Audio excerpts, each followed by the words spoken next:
Mga kapuso, ingat sa mga peke ngayong Pasko.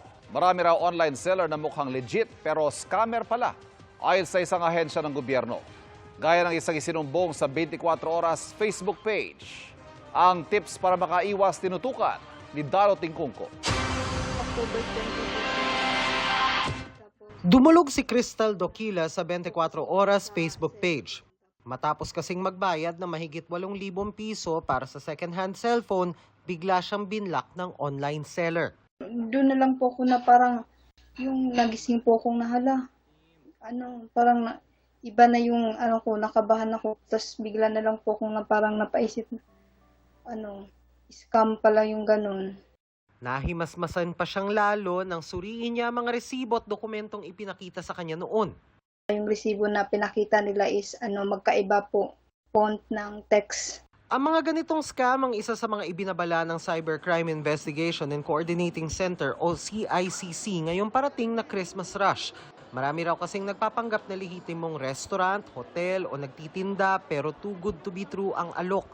Ang iba nagpapadala pa ng link para makuha mo raw ang discount o iba pang alok. Pero form yan na humihingi ng personal mong impormasyon na pwedeng magamit para nakawin ang lehitimong social media account na magagamit sa panloloko sa malapit sa iyo. You will be locked out of your account. Yung on SOCMED account mo, no, will be used to send messages, alleging ikaw yon. Pwede kang magkaroon ng online dugo-dugo, asking for money, or asking for help, close relative. Meron ding nagpapanggap na lehitimong tindahan o brand, pero pag pumasok ka sa links nila, gambling site pala. Kung may nakita kayo, hindi nyo inaasahan siya, forget it. Huwag nyo na i-click. But a lot of times it is a fake message being transmitted to you. That's the best prevention. At kung kayo ay nabiktima, you can call anytime or text our number 1326. Para sa GMA Integrated News, Dano Tingkungko, nakatutok 24 oras. Mga kapuso, samahan nyo kaming tumutok 24 oras. Bisitahin at mag-subscribe sa GMA Integrated News sa YouTube.